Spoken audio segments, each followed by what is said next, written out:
G'day everybody, and for those who are coming late, you're listening to Expand the Phantom Podcast. He washed ashore the sole survivor of a shipwreck, and upon the skull of the man who killed his dad, he said, I'm mad, I must eradicate piracy, injustice and cruelty, and all my sons will follow me, so evildoers will believe that this man cannot die. The Phantom, the ghost who walks, the Phantom, enemies beware, the Phantom's always there, but you won't find the Phantom. He finds you. Hello, we are the Chronicle Chamber team, and this is Expand the Phantom Podcast. Our website is chroniclechamber.com, and you can contact us via our email, which is chroniclechamber@gmail.com.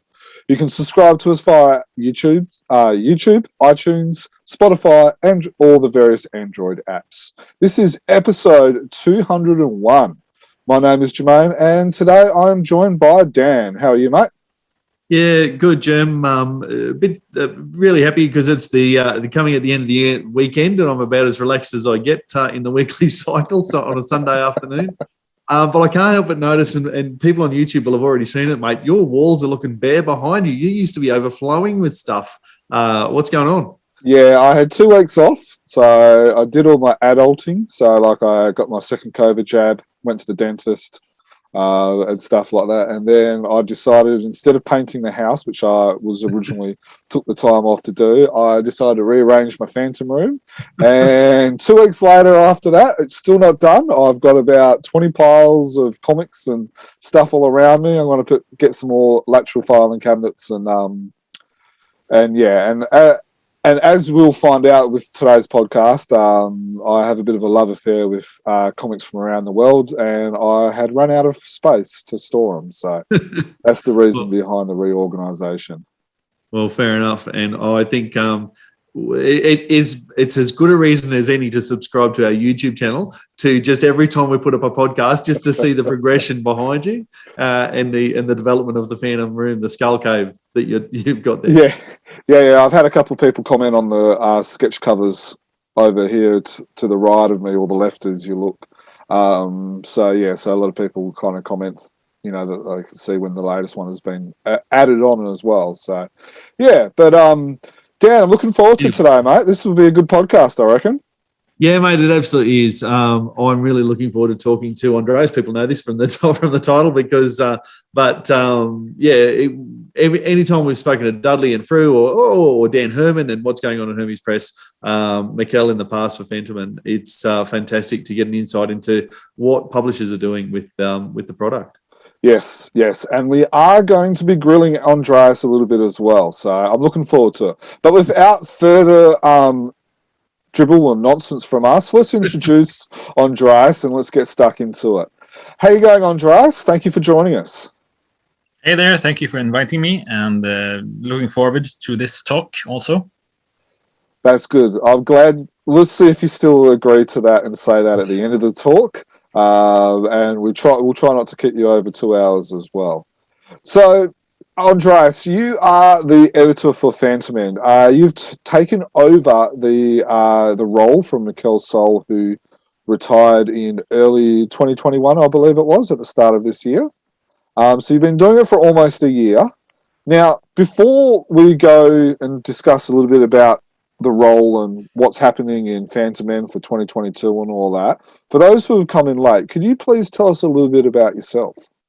Yeah, my name is Andreas Eriksson, and I've been a presence in the Phantom fan community for about as long as there has been a Phantom fan community online. And I started reading the Phantom when I was a kid. I think that I have determined that I was about 5 years old when I started to pick out Phantom comics from my older brother's room and reading it.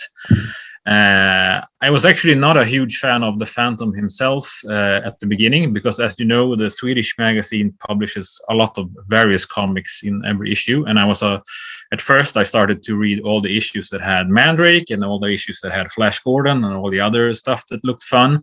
And I also liked to read Marvel comics and the Transformers and He-Man and G.I. Joe. But finally, when everything else was over, I loved reading, and there was some Phantom stories that I hadn't looked through, I finally started going through the Phantom, and I enjoyed the Phantom also.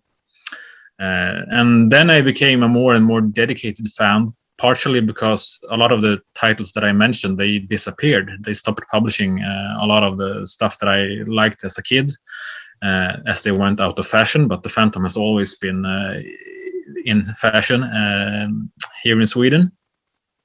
And I got more and more, I would say, dedicated, because the Phantom, and especially the Fantomen magazine in Sweden, feels Swedish.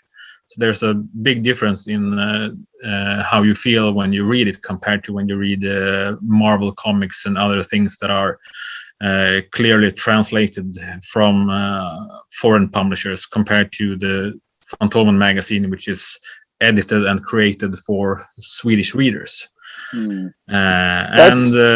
Sorry, okay. Well, that's very interesting. You say that, because I would say that Australians feel the same about the Phantom as well.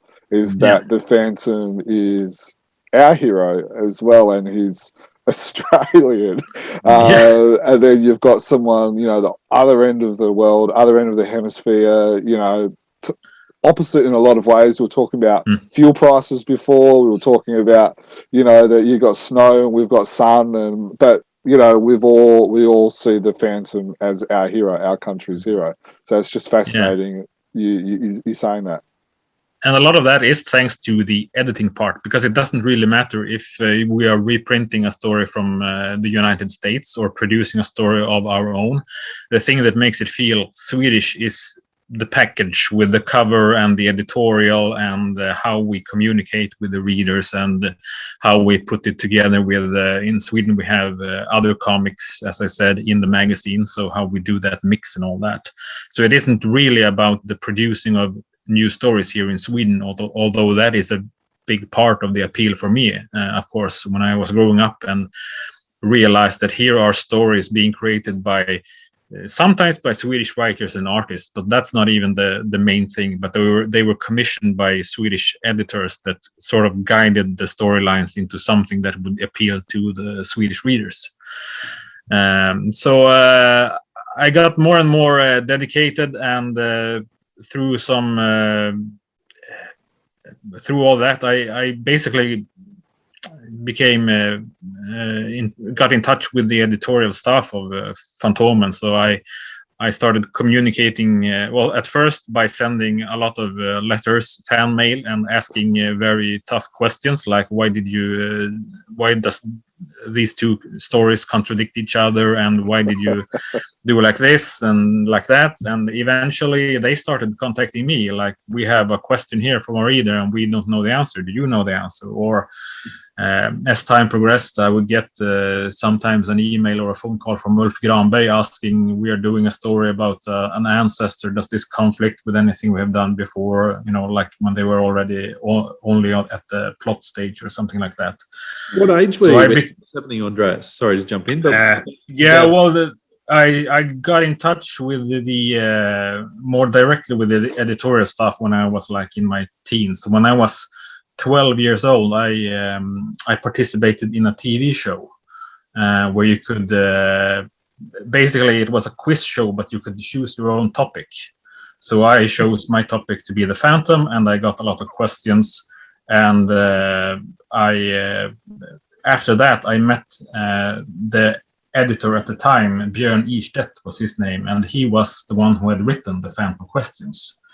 And so I met him after the last show, and since then I had a more, as I said, more direct communication with the editorial staff. I visited the editorial office in Stockholm some years later. I live far away from Stockholm, so I didn't do that right away, but I communicated more directly with them, and that was sort of building up until I was about 20, I think, and that coincided with when Lee Falk died and the Scandinavian chapter of the Lee Falk Memorial Bengal Explorers Club started. That's when I got more in touch with Swedish fans, those of us that were like really dedicated fans.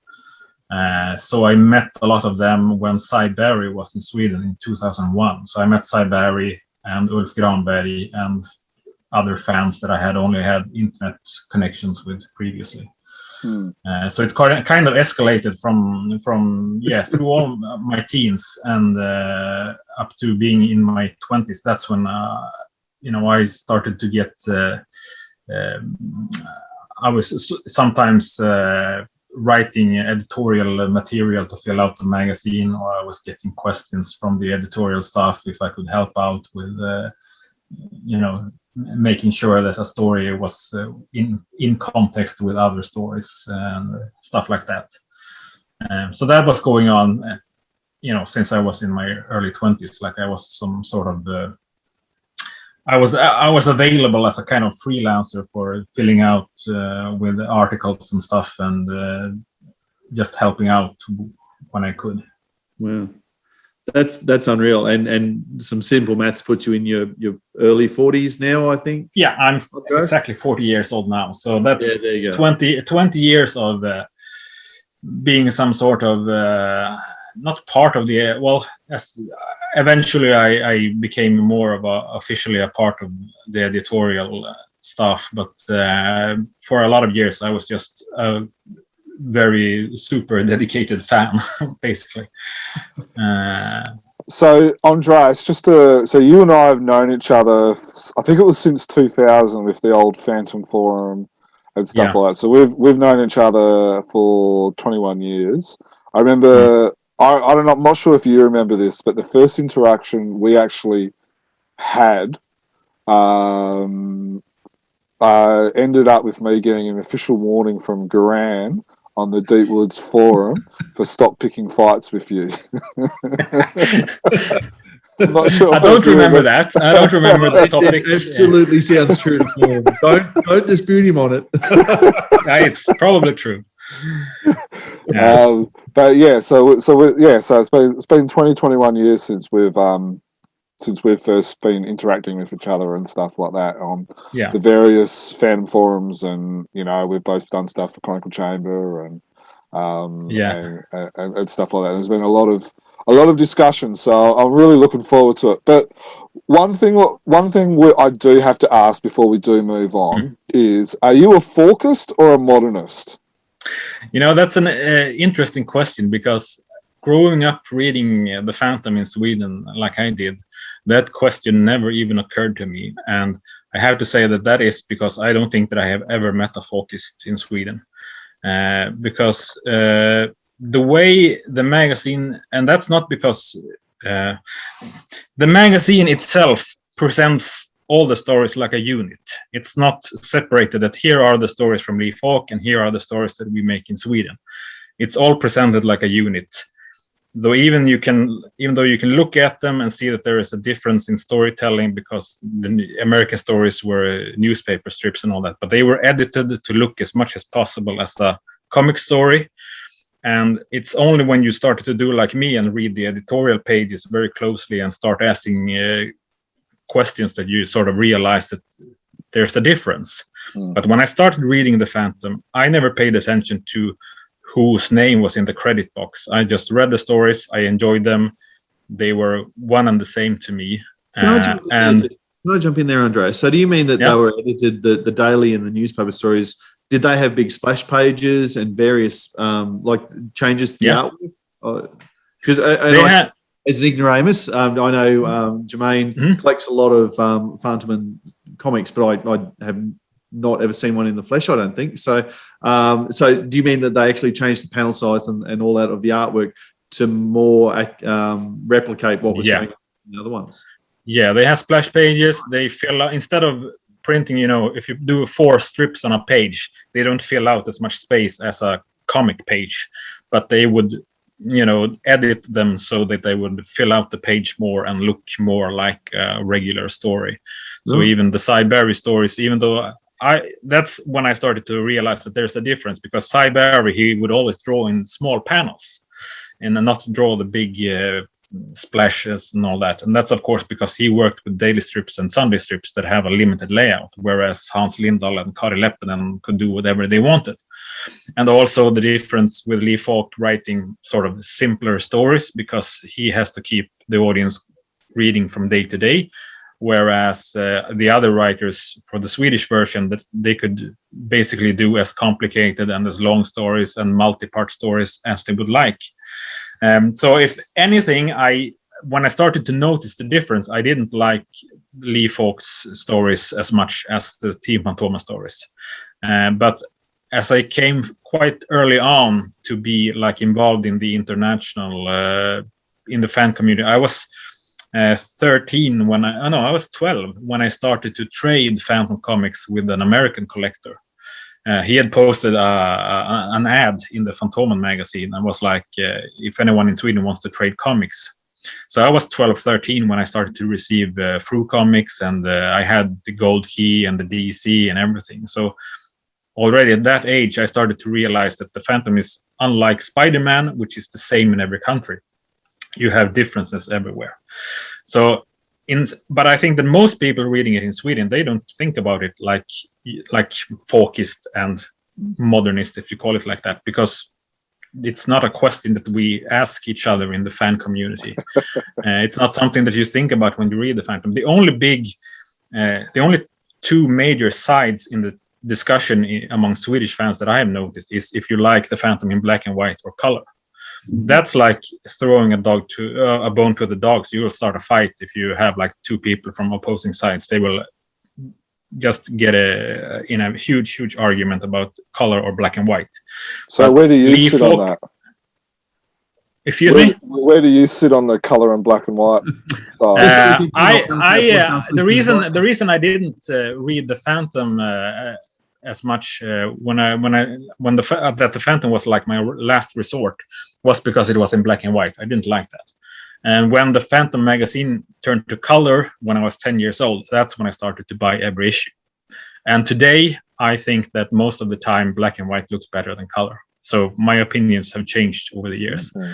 And also, as I said, I think that I became more and more aware of Lee Falk's original version and both of the limitations of them and what an effort he really made. So I have also become more and more a fan of Lee Falk's work, but not so much that you can call me a folkist, because I think that those that say that they are folkist, they seem to disregard everything else, and I definitely don't do that. I grew up on reading the Team Fantomen stories, and they are probably still the best stories that I have read were created. My favorites are the Team Fantomen stories, and also the way that the newspaper stories were sort of presented as a unit together with them. So I don't split it between Falk and Team Fantomen. That's one and the same to me. And as I said, I rarely, when I discuss with fans, even the more dedicated fans, it's rare to meet someone that would say that they totally disregard Team Fantomen. They would all say that some like Falk's stories more than the others, but I don't find very many of them that don't like the Swedish version. And if anything, they are fans of an artist rather than Lee Falk. I mean, there are lots of Wilson McCoy fans, but they wouldn't say that they are folkist because they don't care much for the Siberia years, for example. Yeah. So it's a long answer to a While we're in this neck of the woods, what is your all-time favorite Phantom story? Can we ask that? Yeah, that's Railroad of the Slaves by Norman Walker and Hans Lindahl. That's as good as it gets. About if you remember it, the 16th Phantom, he gets help from his kids, which are Kit and Julie. Yeah. So it's a Julie story, but before she has ever taken on the mask of the Phantom. And the artwork is spectacular. It's definitely the best that Hans Lindahl ever made. And it's a very gripping story. That's like one of the stories that I can remember the first time I read it. It was just like very gripping, and that's my all-time favorite. That was last published by Fru in the Girl Annual. which I don't Yeah. remember the number at the top of my head, but for anyone who wants to dig that out, that's what that is.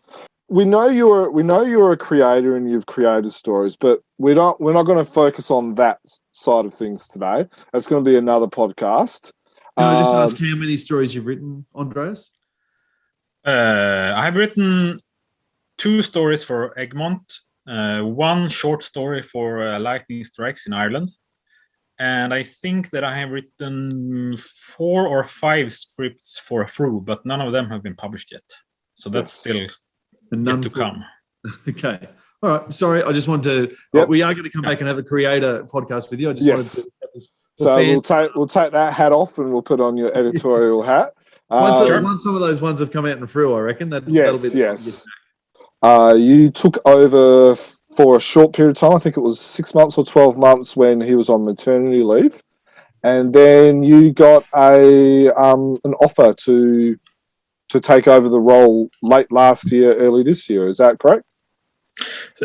Sort of, yeah. I filled in 2016 when Mikael was on paternity leave, and I think it was close to a year, from February to November or something like that.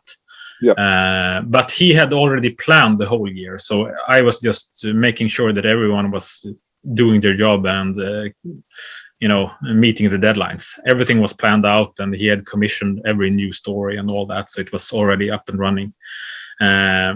Then after that I was hired to be the proofreader, so I started to proofread every issue and sort of became an editorial assistant that way, because I of course wouldn't just make notes of spelling errors, but also continuity errors or things like that.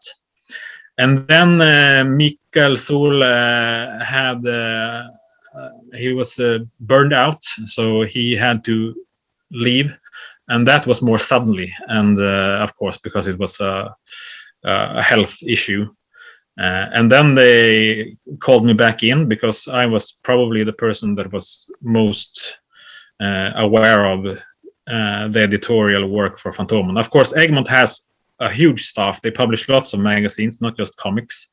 So basically, me taking over for a while in 2016 was an inspired choice. I mean, it could have just gone to his colleagues at the office in Malmö in south of Sweden, but Mikael wanted someone who, as I said, didn't just notice spelling errors or stuff like that, but actually had a knowledge about the Phantom, because he knew Phantom fans don't like mistakes. So if he had given it to some of his colleagues that work on the other titles, I mean, they're great at working at magazines and comics, but if they had made a mistake about the Phantom continuity and stuff like that, it could have upset a lot of readers. Oh, there would have been very upset podcast people and podcast listeners as well. We would have ripped them a new one. So yes, it was a very inspired choice. Yeah, and then it was easier for them to give me the assignment. That was the end of 2019 when Mikael had to step away.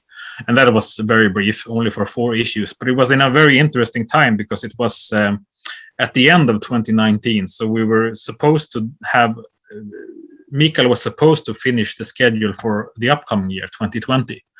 But he had to leave before finishing that. And 2020 was an anniversary year. It was the 70th year of Fantomen. Fantomen started in 1950 and was going to celebrate 70 years.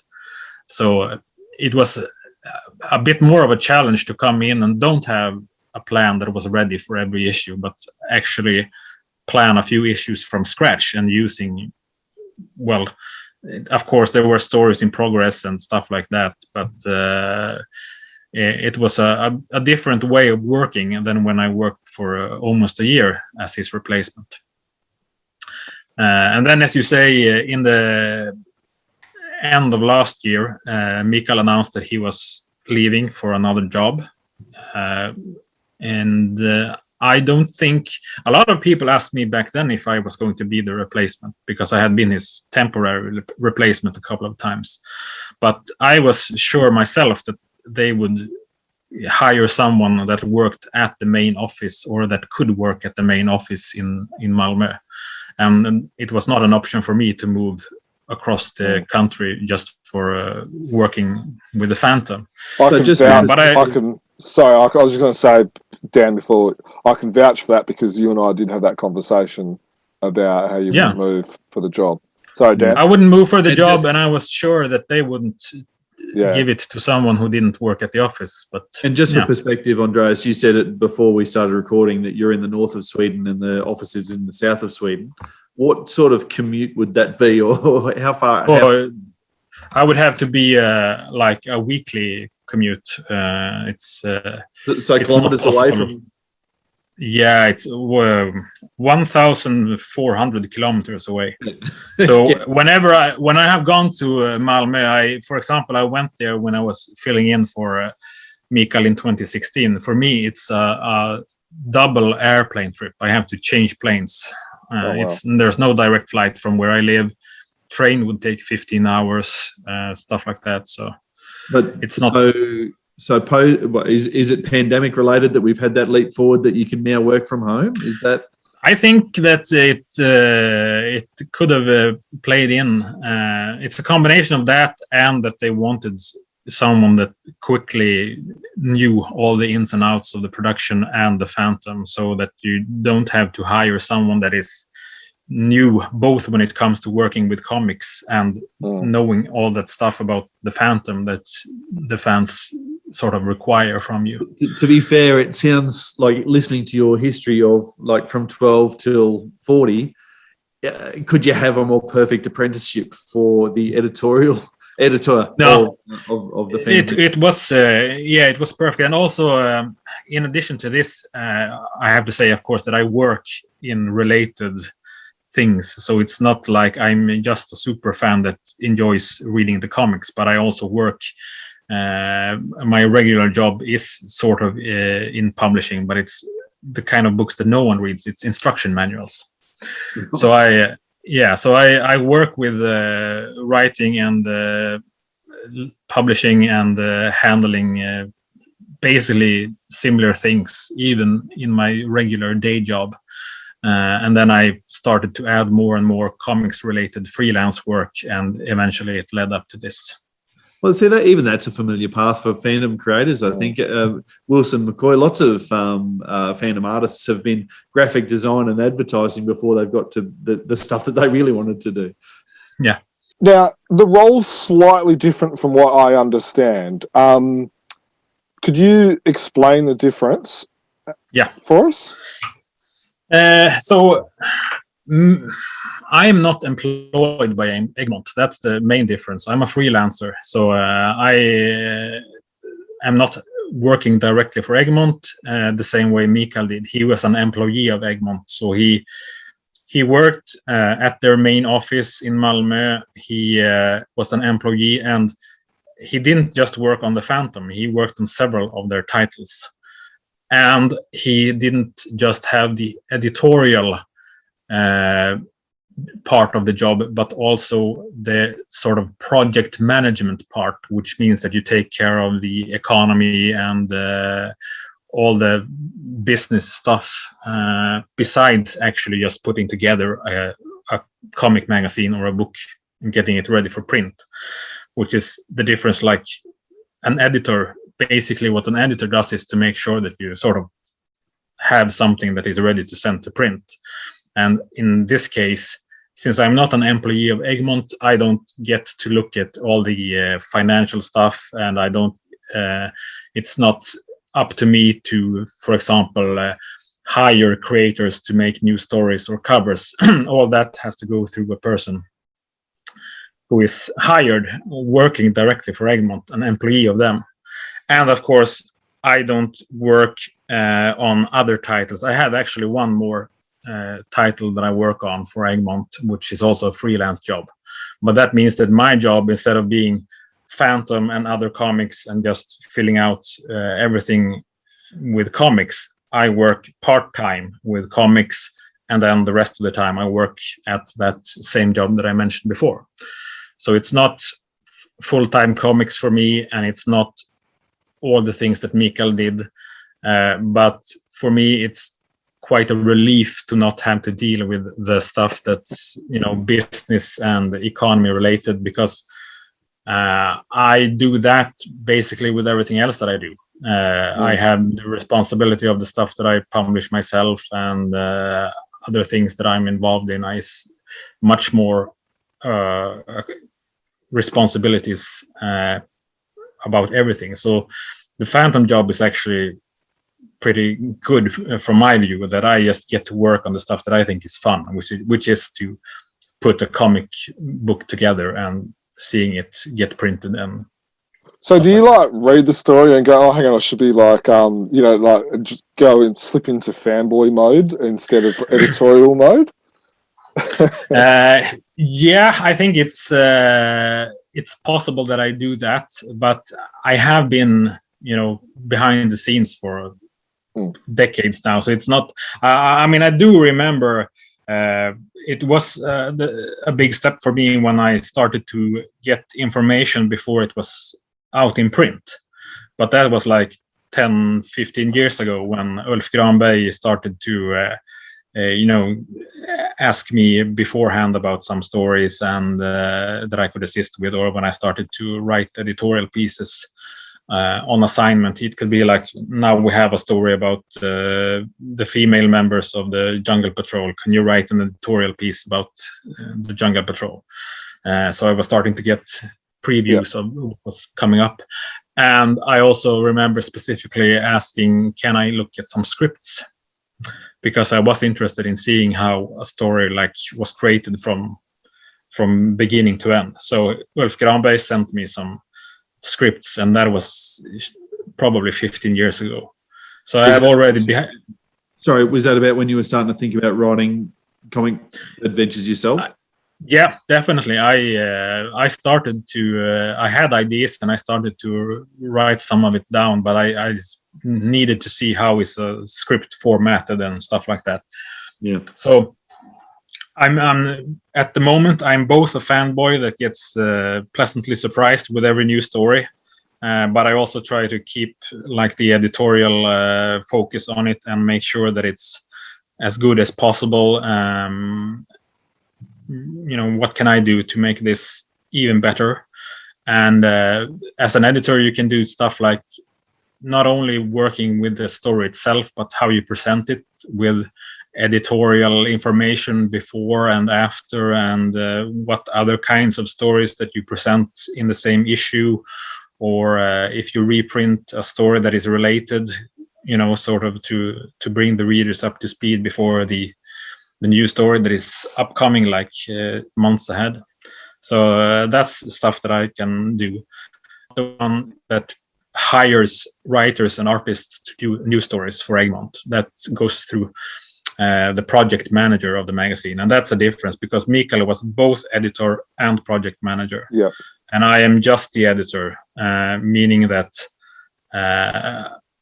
in this case, I get a chance to give a lot of input, but there was another replacement for Mikael hired when he left, and that replacement is Jakob. Jakob Habins is Mikael's replacement, and he has also been filling in for Mikael before, but mainly on other titles that Mikael worked on. And so Jakob is the one who has the final say. He's the one who looks at the budget, who decides how much money we can spend on news stories. He's the one who hires an artist to draw a story and make sure that the deadline is acceptable and the fee is acceptable and stuff like that. And that's also, of course, a difference in that Mikael did everything himself. Yeah. Another question regarding, I guess, the roles is some fans will be aware of the term Team Fantomen. I guess for those who aren't, they were kind of like the team that put together the stories and stuff like that. Now with Claes no longer with us, and then with Mikkel no longer a part of Fantomen as well. Who's in charge of that now? That is Jacob. He Okay. has the final say. but he would not miss the opportunity to get my input on a story.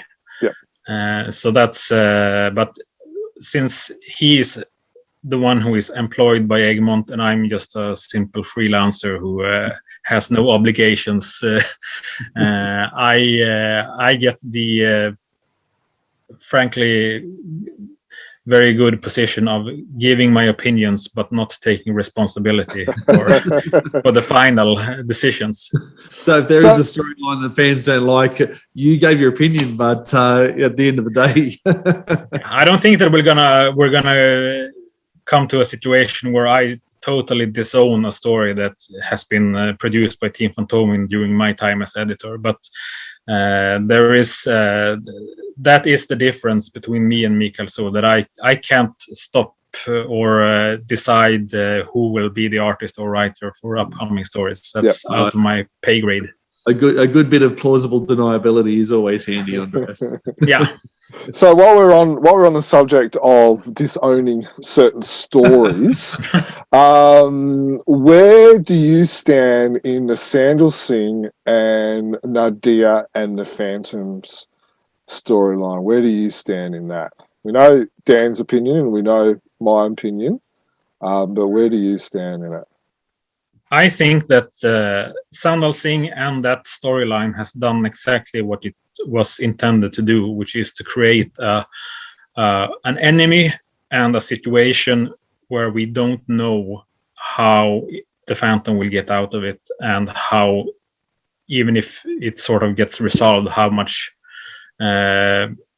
has been destroyed for the Phantom. When we read it as readers only, we are genuinely worried where this is going. We are concerned. We're at the edge of our seats, and that is the exact point of Sandal Singh. She is doing things that few Phantom enemies have been able to do, because other recurring enemies like General Bababu, we know that he's not a threat in the long term, and other enemies, they have come and went, and they never managed to disrupt the Phantom as much as Sandal Singh has done. So she is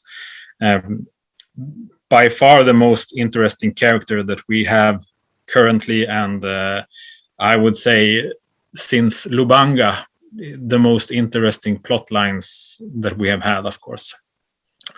It's, and I see this as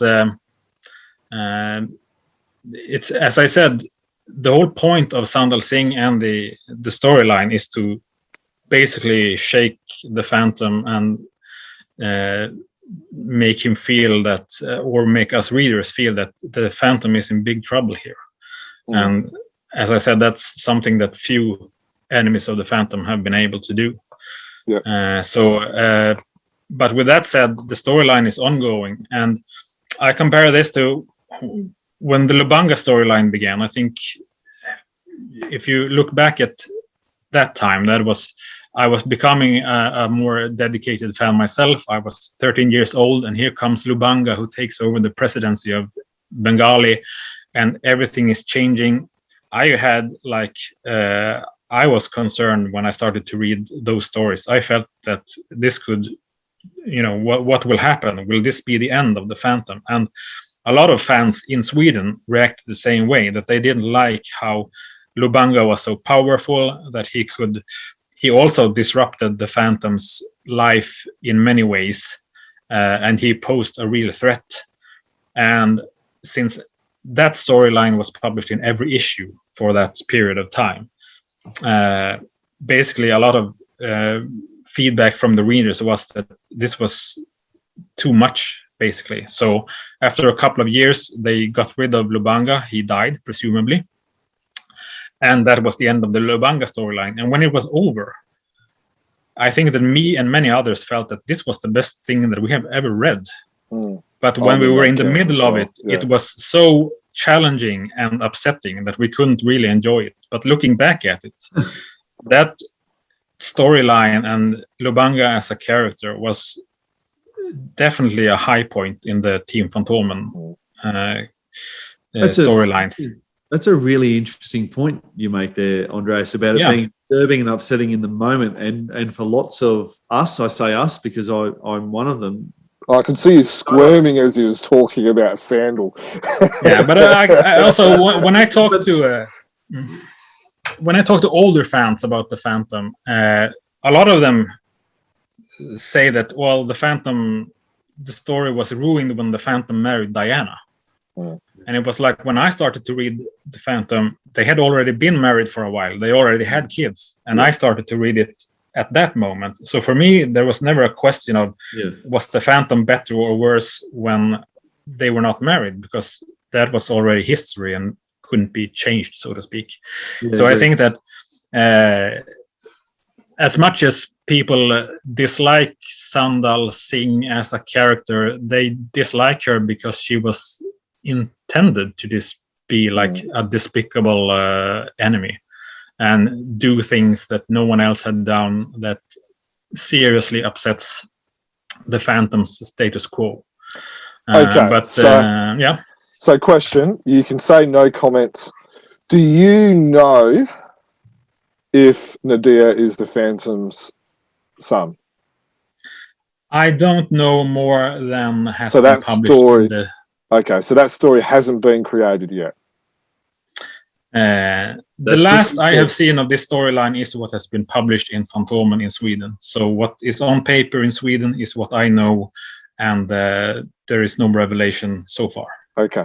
Do you think we will ever find out, or do you think it will just be this overhanging thread for the next 10, 20 years? Not for 10, 20 years. I think that there will be a resolution to it. I have spoken.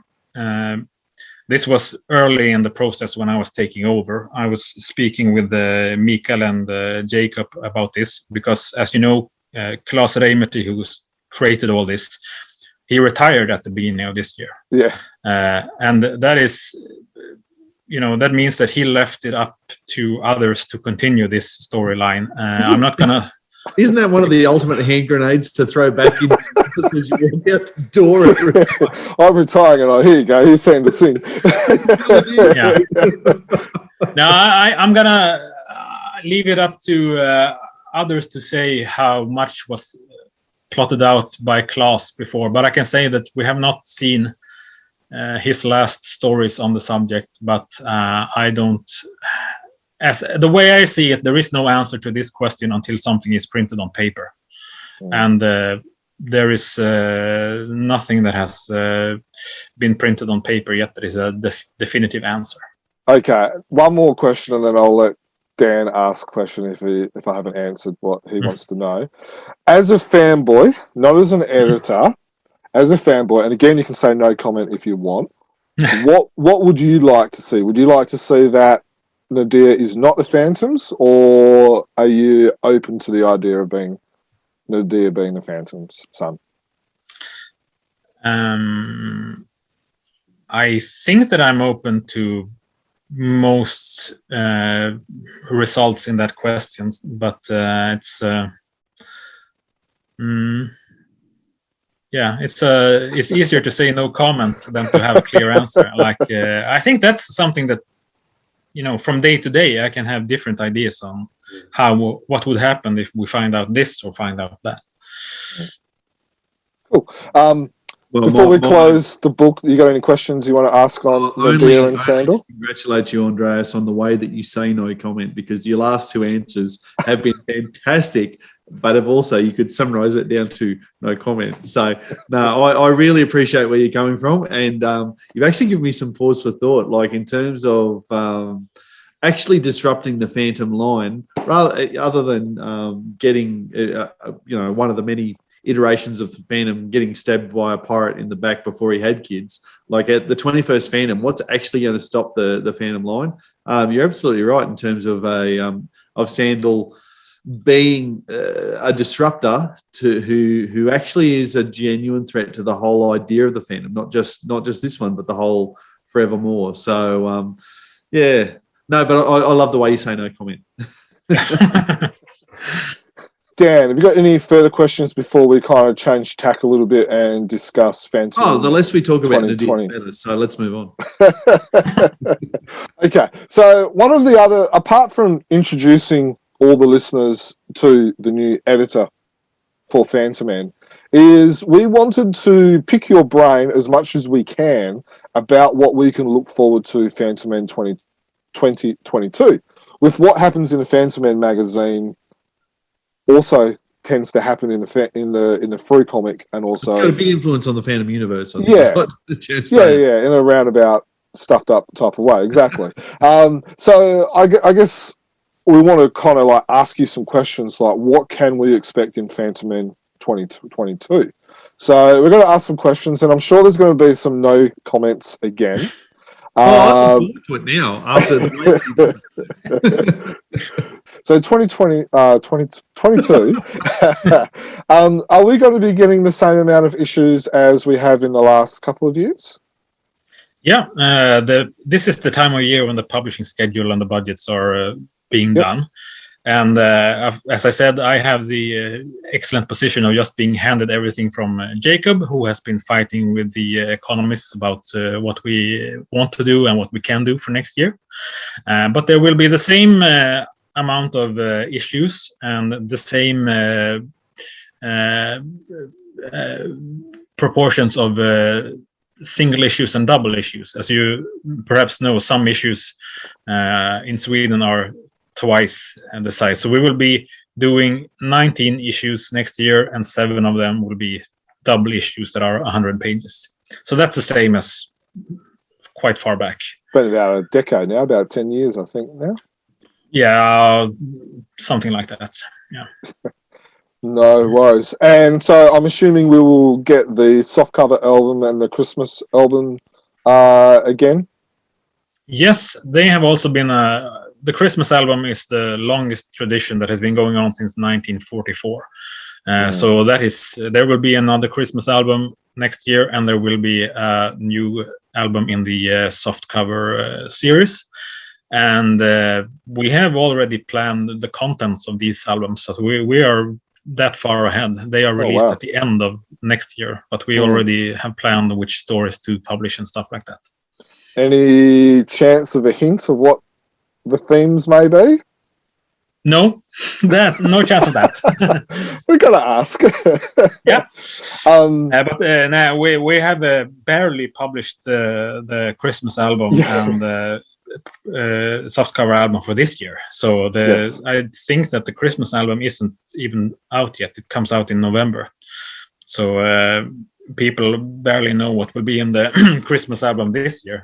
But that's just to give an example. That's how far ahead we try to plan. Yeah, wow. Yeah. So the because softcover this year was the Rough on Roughnecks, the theme. Yeah.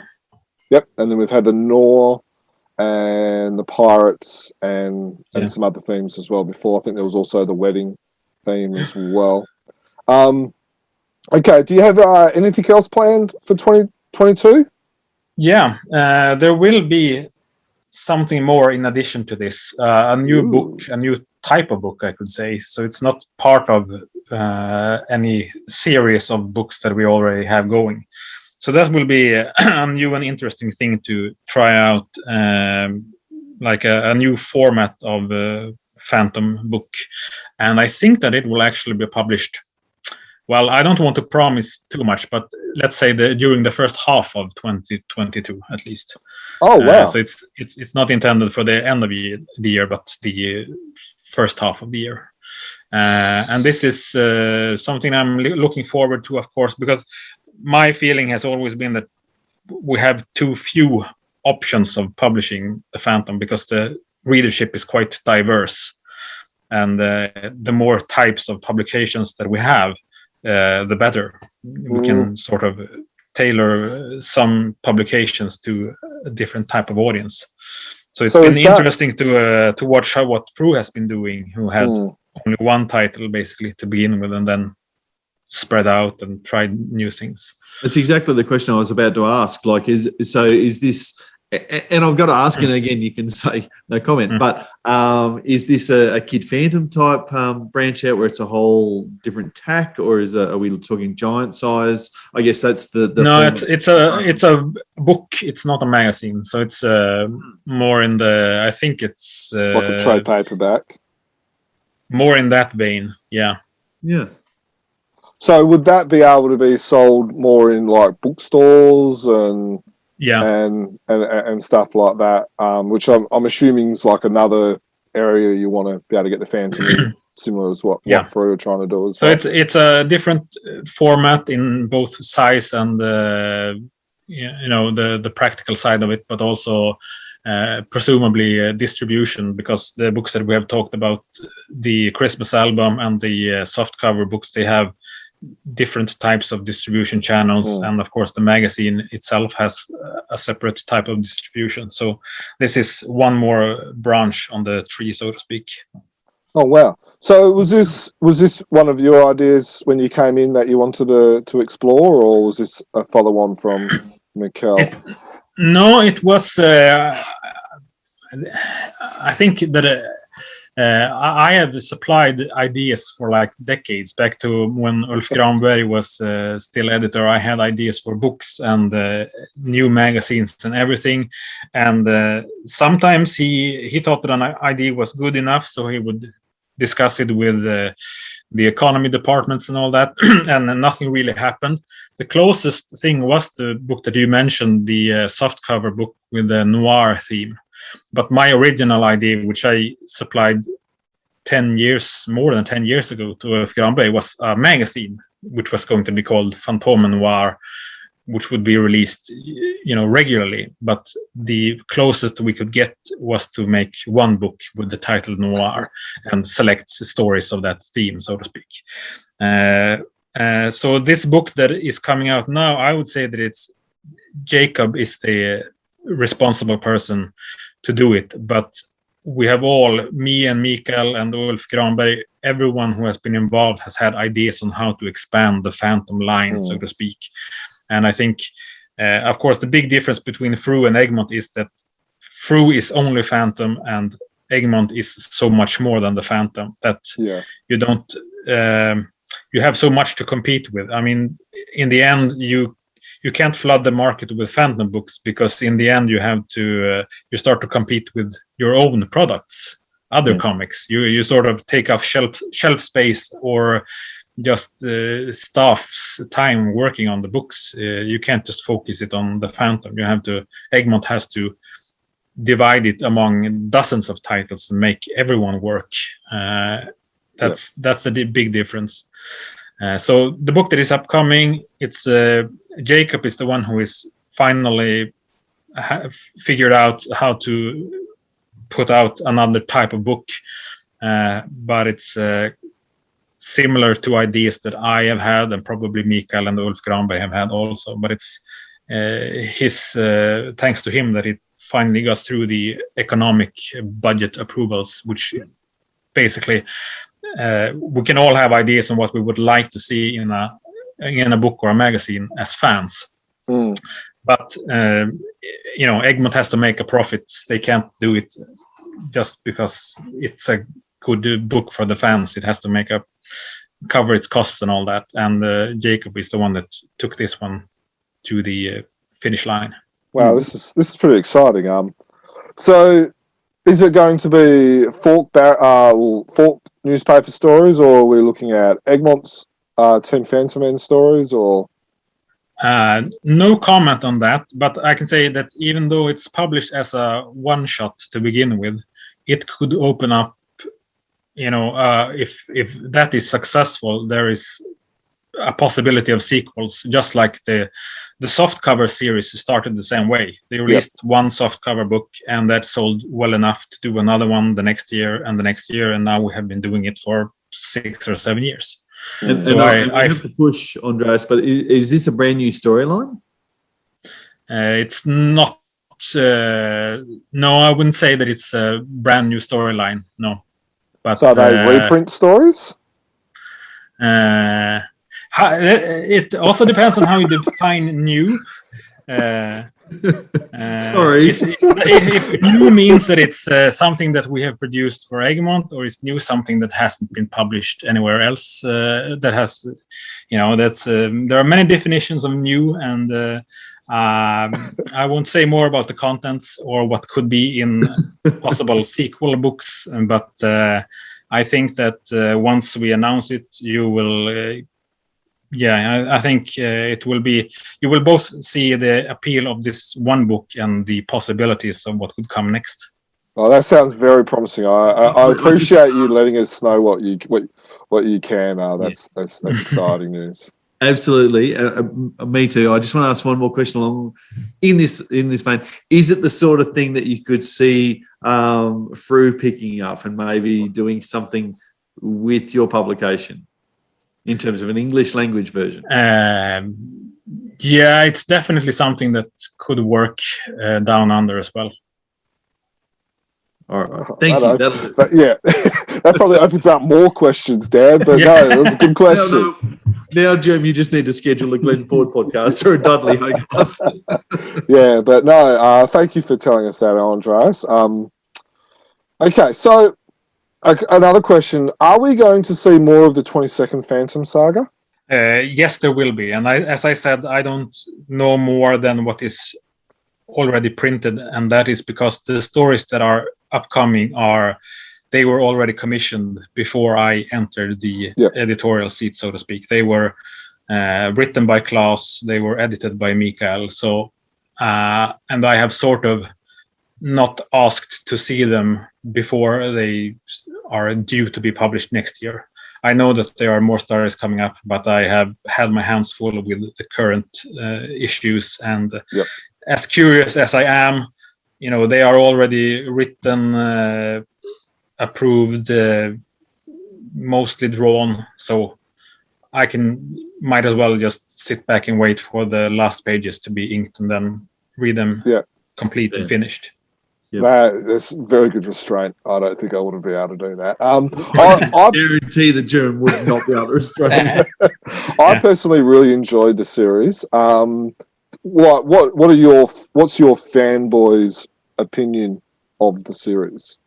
Well, as I said, it has kept the interest up for myself as a reader. This is like it was back in the Lubanga days, but the difference, of course, is that it's progressing more slowly because it's not in every issue. The Lubanga series was concentrated to 3 years, I think, and the storyline was in almost every issue of Fantomen, whereas the Sandal Singh thing has evolved for decades. And of course, the last big plot element with her son is something that has been ongoing for years, where we haven't known the final answer.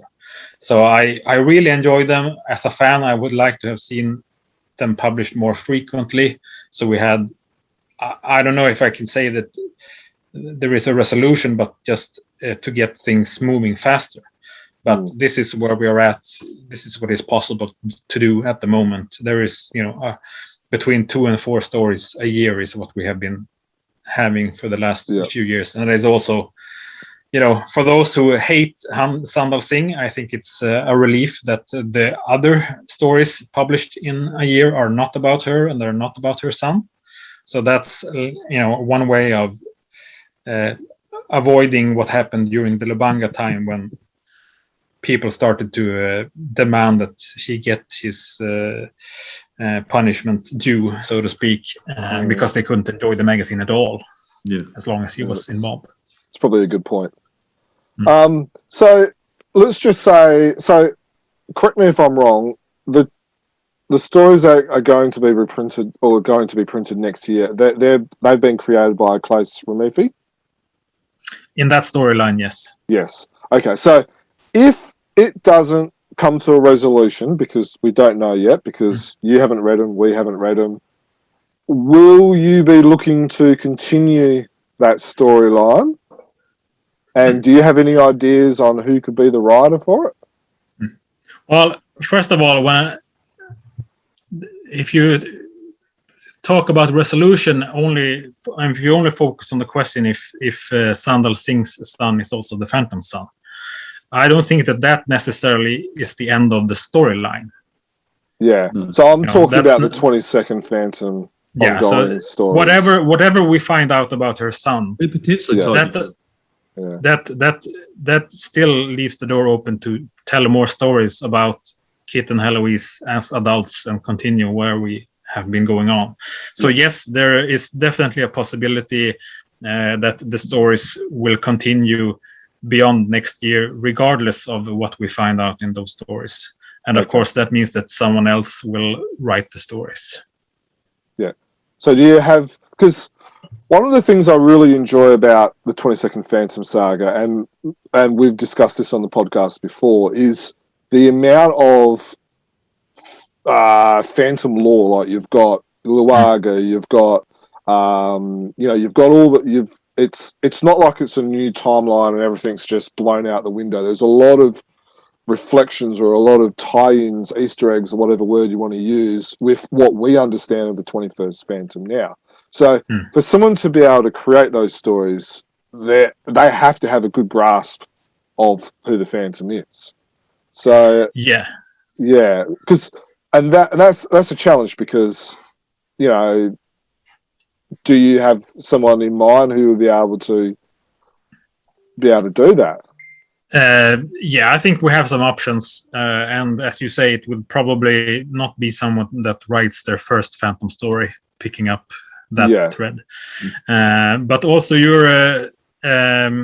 you mentioned something interesting there, that some people don't seem to realize just how connected this is to all the stories. That this is not an alternate future, or it's not like a science fiction future. This is we're building directly on the same timeline as all the other stories, and which is something that I really love, that when already in the first episodes of this Empty Throne saga, that Claes was bringing in characters from the 1980s and elements from the 1990s, and characters that made it feel like it's not like Phantom 2040, where there is no connection to the old characters, but we have them all here.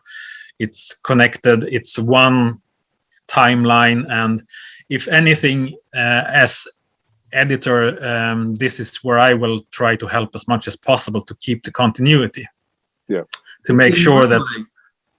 Sorry, and I'm going a bit beyond, I guess, but in a way, that's part of what makes the Phantom so difficult as a character. Like, it's a blessing and a curse that we haven't got alternate timelines. DC and Marvel do have the alternate timelines. They have, that Spider-Man story is over, so we're just starting whatever. The Phantom timeline, because of whatever reason, we all want to tie the Swedish and the newspaper stories and Fru comics all into the one universe. It's a devilish job that you guys have done. Yeah, and as you say, it's we try to tie it all together, and this is where I will try to help as much as possible to make sure that the continuity is on track, so to speak. And basically what we're doing is, from an editorial point of view, the stories about Kit and Heloise as the 22nd Phantom, they are the new present day stories, and all the stories about the 21st Phantom are historical stories, just as we look at the 16th and the 10th and the 9th Phantom. So we have to make sure that no one is killed off in a story about the 21st Phantom that then appears in a story about the 22nd Phantom. So it's a difficult task, but it's not as difficult as some think, because we already have practice from all the stories about Phantom ancestors, where we do the same, and it's even more difficult because you do one story here, and then 5 years later, someone tries to do a sequel story about the same Phantom ancestor, and we have to make sure, okay, is that possible? Because he was in England in April of 1548. Could he be in Spain? I know you have mentioned this about the past phantoms, how they travel through Europe, and is it even possible? And basically, this is the editorial challenge, both for the stories set in the 22nd Phantom storyline with Sandal Singh, and the 21st Phantom with, as we produce mostly stories about the 21st Phantom, that we don't do anything in those stories that upset what is coming next. I already have readers that have said, well, in the future stories about the 22nd Phantom, Luaga is a doctor again. And we have just had, spoiler alert for true readers, Luaga is a president in the stories that we do about the 21st Phantom now. But, a lot can happen in those years until... No spoilers, mate. Luaga's been the president the whole time through. We ignore Luaga. Luaga has been president the whole time. True readers know that that's the case. Yeah. But that's stuff to keep on track. And, it's challenging, but not only for those stories. Like, for example, as I mentioned, the historical stories, the most recent new Team Fantomen story about the past Phantom had that exact thing that we looked at. Where does this fit in the timeline of this Phantom? And we decided, and this was something that I discussed mainly with Mikael Lyck, that I brought in as a proofreader for Fantomen, because as I said, I was proofreader, and now I became editor, which means that we didn't have a proofreader. So I suggested Mikael, because I know that he will not just spot the language errors, he will spot the continuity errors as well, which he has done a fantastic job with. So I could, before this story had even reached the proofreading stage, I bounced my thoughts with Mikael and Lyck and said, could this story take place?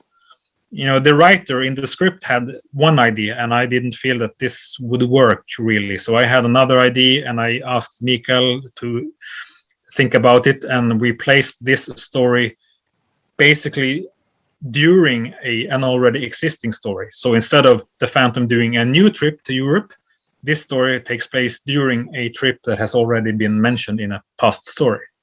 So that way Dan doesn't have to whinge about that when we review it in a year or that two. Means, that means one trip less to Europe is experiencing more adventures on the way to Europe instead. It's probably hard enough working out when each Phantom died and was born. I will forgive you how many trips to Europe a Phantom took while he was in these 20 or 30 years in the job. Yeah. That is awesome. It's good to hear that people listen to us. Hey, Dan? Yeah, and look, we've got a good fun. Full credit to Mikael Lyck, regular contributor to Chronicle Chambers Comics and News podcasts in particular over probably the last 2 or 3 years. So I'm pretty stoked that for Mikael, because I know that it will be a dream come true for him to be on that, part of the journey and part of the publishing schedule as proofreader, as you say, but also able to give you input there. And we can vouch from our interactions with him that you've got a good bloke for the job there. Yeah. Yes. And he says no comment more than you, Andreas, as well, which is really annoying. Good. So I tell him all the time, you can't share anything about what's upcoming. But if I may, that you mentioned that when or if we continue the 22nd Phantom storyline, it has to be written by someone who knows the Phantom very well. And I agree about that storyline, that we won't hire a newcomer to write that particular storyline. But in general, I think that it's an editorial responsibility to keep the continuity, to make sure that this is a Phantom story and not a Superman story or a Batman story, because you would be surprised to know that so many of the stories that you have read were written by people that had no clue about the Phantom, and it was all editorial direction that sort of made it feel like a Phantom story. So it's not a prerequisite that a writer or an artist is familiar with the Phantom. It's first of all, you look at someone who is professional, who can create professional artwork, professional stories, and then if needed, you give them like the homework to read up on the Phantom, and then as editorial responsibility, you make sure that nothing is out of context or out of continuity, and it's not the artist or writer's responsibility to be a Phantom expert, I think. Very good point. So I'm assuming you've got a Phantom Bible that you give all new creators then? Sort of. Back in 2016, when I filled in for Mikael Sol the first time, he had put together like just a document with main characters, sample panels to show how they look, and like a brief bullet point version of this is the Phantom and this is not Phantom, what we don't want to see in a Phantom story. It's not as detailed as you would think if you hear the word Bible, but it's good enough, like a first impression for someone who is, it's intended for someone who is a professional writer or artist who has sort of gotten through the first contact with Egmont, and then you send them this when they start, in the case of a writer, to plot ideas and submit story ideas. And then when an artist is going to draw their first story, they have some samples of what the Skull Cave looks like, how Guran look, and Diana, and all the main characters. But of course, also for each individual story, you supply even more references, because there could be returning characters that are not big major characters, or you can have scenes set at a place that hasn't appeared very often, like a village or a temple or something. So each individual story has an even bigger file of references that goes along with it. Yeah. Interesting. Just for the record, and I know we have talked about this privately, but for the record, I really do think there needs to be a Phantom Bible, probably not just for Fantomen, but also for Fru and for all these other new publishers that are creating new content, because there's been a few errors creeping in, especially around the world, the last 10, 20 years. So yeah, but we've discussed that on a podcast, so make sure you go listen to that. I think it was episode 196, 95, 94, around there. So yeah, not long ago. Yeah, so make sure. So moving on a little bit. So 2022, you've told about how it's going to be the same amount of issues. What about news stories? What's your plan for news stories? Anything you can tell us about that? Well, this is what I was hinting at. What is a new story? Our intention for next year is that every issue of Fantomen will have a new story, but that is a new story for the Fantomen readers, which means that it can be a Fru story, it can be a King Feature story, or it can be a Team Fantomen story. But the goal that me and Jacob have for next year is that every issue that you pick up will have something that has never been published in Sweden before. Oh, wow, that's awesome. That's something that, circumstances has led to more reprints in recent years, and there has been a bit different ways of presenting them. For a while, every double issue was only reprints, for example, which, you could collect the whole storyline. It's great like that. But after a while, if you're already a fan with a big collection, that means that the double issues have nothing new to offer. It's only stories that you have read before. So I think that with the number of new Team Fantomen stories have been produced in recent years. It's not as much as it was in the past. In the past, for a while, it was in every issue a new Team Fantomen story. So when I grew up, it was that was the norm, that every issue was a new story. The Team Fantomen stories plus the King Feature stories that filled up every issue in a year. So we will try to get that same feeling that there will be no issue that you can skip if you want to read everything new. So And then I'm that's assuming that you'd be able to have an older story, if necessary, in like a double issue or something like that. Yes, exactly. Yep. So there will be at least one new story in every issue, and with new, I mean something that hasn't been published in Fantomen in Sweden before. And that's good for fans, but surely that's also good from a business sense, because fans will want to buy every issue and not skip over one or two. You know, you're not relying on the anal collectors like Jermaine and I who must have every issue. You're also picking up the fans who just want to read new stuff. Yeah. Still, I mean, to some extent, it could be seen as we're just spreading out the new stories over more issues. And in the past, it could be like some issues have 2 new stories and one issue has only reprints. But I think that overall, if you take into account all the origins, so to speak, the Team Fantomen stories, the King Feature stories, and the Fruit stories, there will be more new stories to read next year. And then we just, as you say, hope that the readers, the buyers appreciate this and not just feel like I would rather read a reprint from the 80s instead of this new story from Fru, or instead of this. You know, we have in this year we have picked up some King Feature stories that were skipped the first time around, stories from like the late 90s or early 2000s that haven't been published before. If the fans feel that we would rather have a reprint from the 80s or 70s,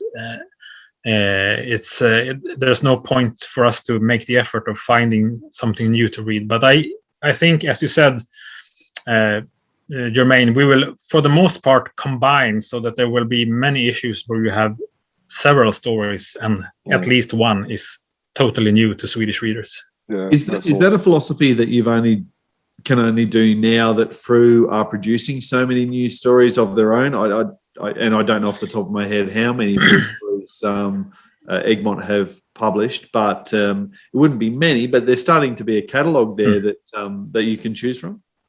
Yes and no.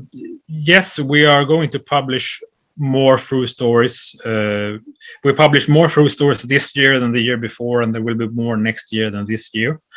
And Fru is building a big catalog, but unfortunately, I wouldn't say that we can consider all of them for our magazine.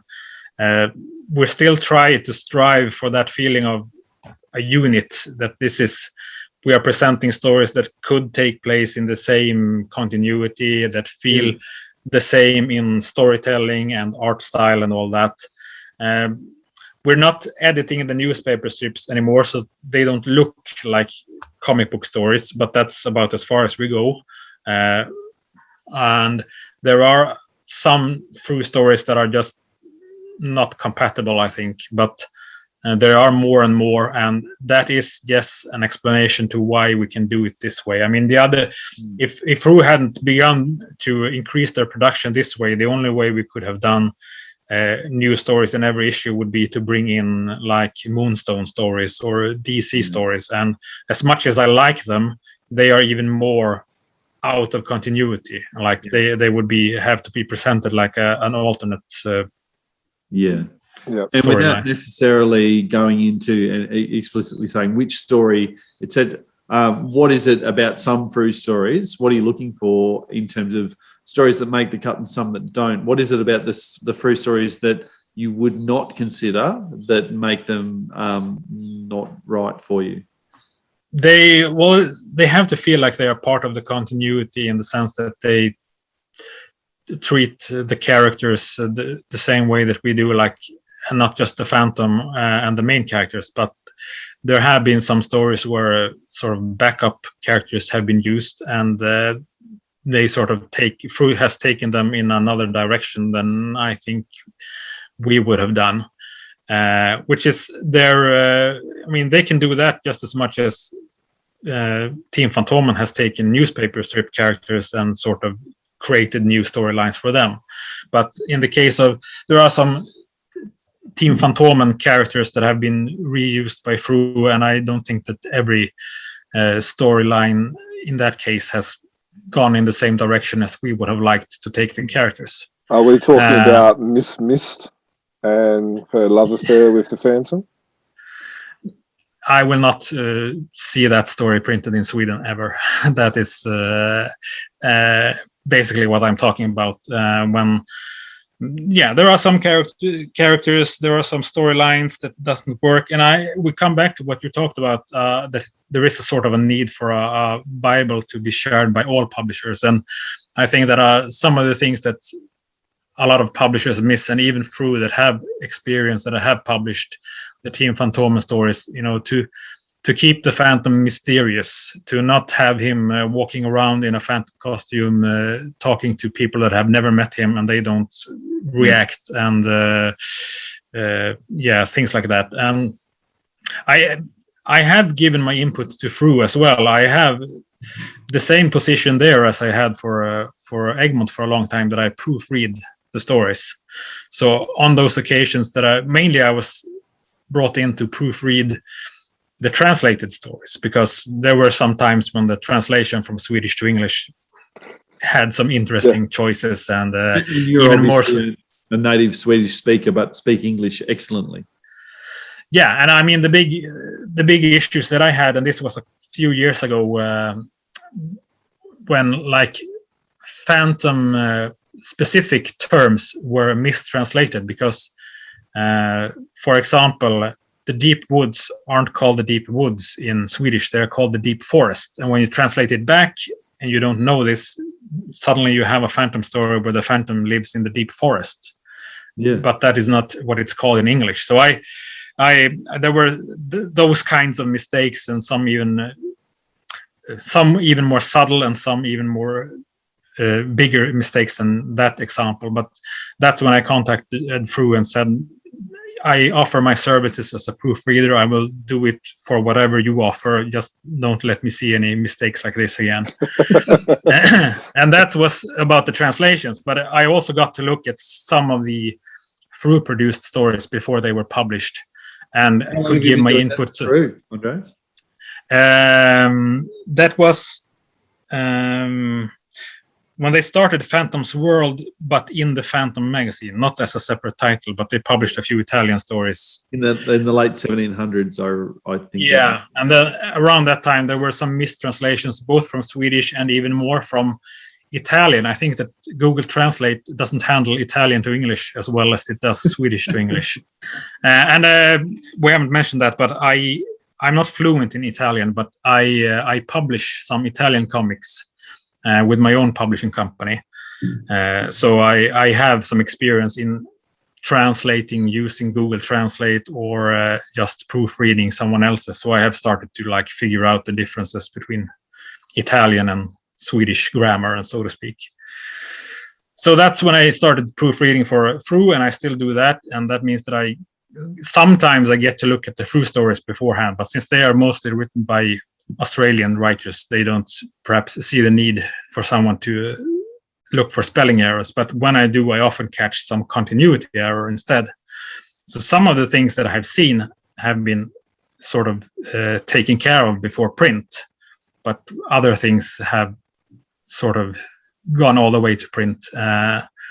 And like Jermaine said, that when Miss Mist was used in a Felmang story, that was totally out of character and would not work in context with her stories published here in Sweden, where she has been a quite big, frequently used character, where we have established her personality and stuff like that we just would not be able to take in a story that deviates too far from that. So it's not just about preserving how the Phantom is presented, but other characters that we also have. Just the way you've said that, would she be like a Sala type equivalent, like from the Moore era when Sala was that level of femme fatale? Would Miss Mist be in that conversation? Well, that's the thing, is that she isn't a femme fatale, that she doesn't have any romantic interest in the Phantom because she's a friend with the Phantom and Diana, and above all, she isn't Miss Mist anymore. That was the code name that was used when she was a brainwashed agent. She is a totally different person today, and we preserve her as a that kind of character that she has evolved to today. And Yeah. Awesome. No, it's very interesting, very awesome. Is there going to be any new creators for 22? There will be for 22 and 23, I suppose. It takes time to produce a new story. So the stories that are being commissioned today will likely not see print in 2022, perhaps early 2023, so to speak. But there will be some new creators in 2022, yes. And the creators that we are talking to that haven't been given any assignments yet, they will probably not be seen until 2023. And I'm assuming you can't tell us names? No names. Okay.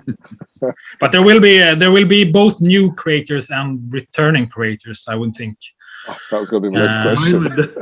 We would like to know new creators so we can send them sketch covers before they become famous and cost him a lot more. Before everyone else. So, all right. So you said before I touch upon the returning creators, are these new creators upcoming artists, or are they kind of like bigger names? Like, for instance, when we saw the the American invasion in the mid 2000s or something like that. I think it's more likely that there will be names that the new names will be quite new to you as well. Okay, cool. But the Phantom still requires the creators to be professionals, so to speak. Yes. Especially for artists, they have to create a full length story, even if the full length stories are about 24 pages these days.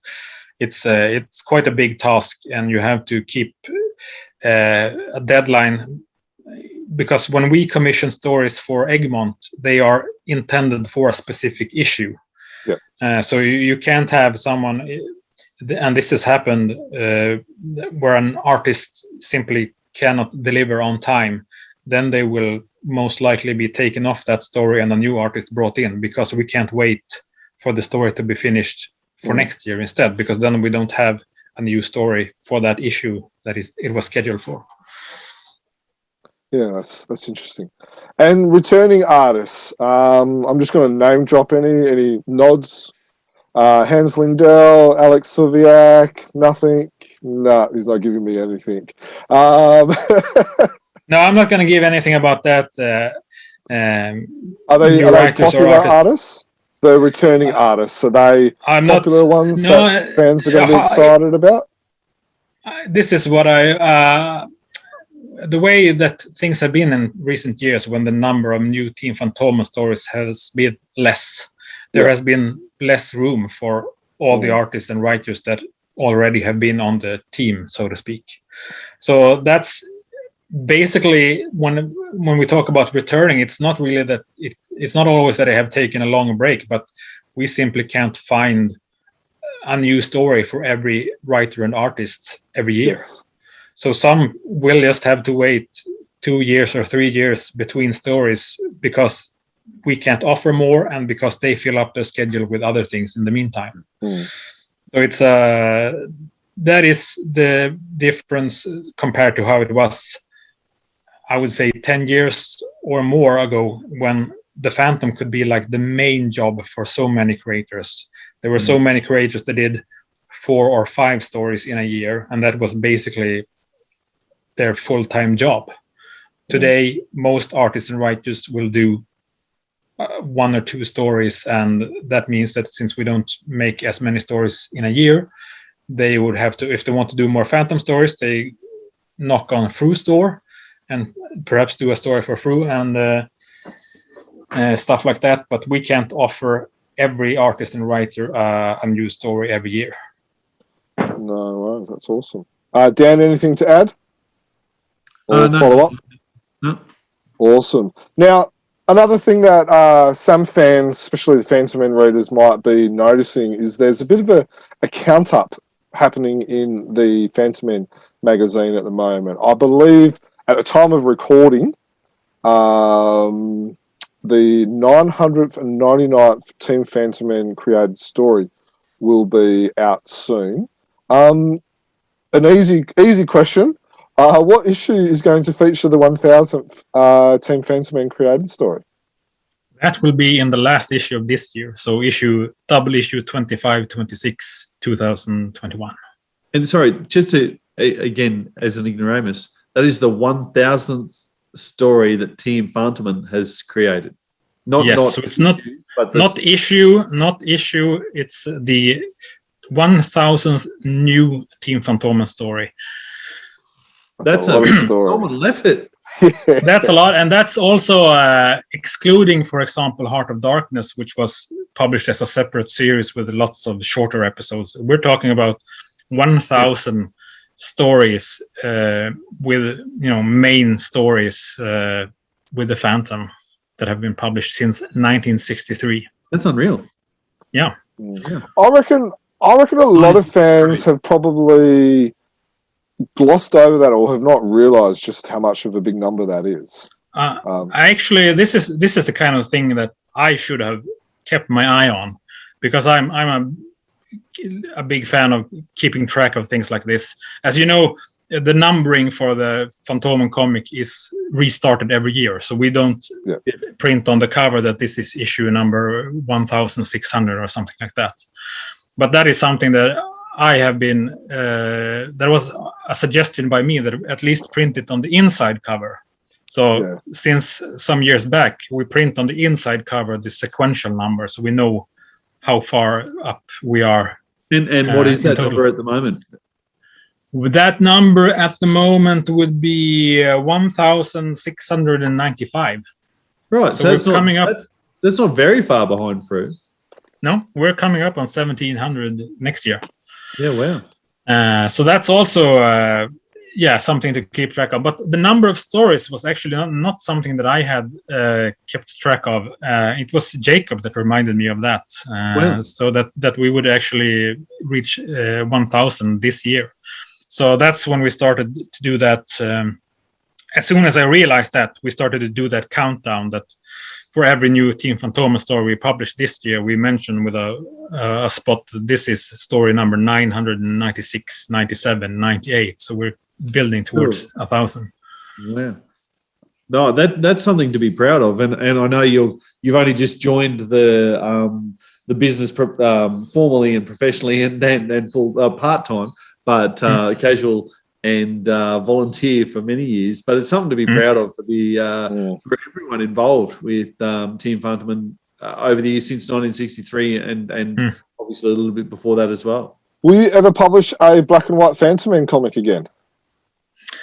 You're referring to the one issue we did this year that was all in black and white. And as I mentioned in the beginning, black and white versus color, that is the big question that divides the fans in Sweden. This issue was part of the schedule that Mikael Sol had done before he left. And when I looked at it and saw that here is an issue, I mean, for a few years now, occasionally there have been black and white stories, like reprints have been in black and white, but all new stories have been in color. But then Mikael scheduled a through story, a Requiem by Pid Anderson, to be published in an issue with a black and white reprint. And suddenly we have an issue that is only in black and white for the first time since 1990. So that's the way I saw it was quite a big deal. So we made a bit of again, all attention is good attention in stuff like this.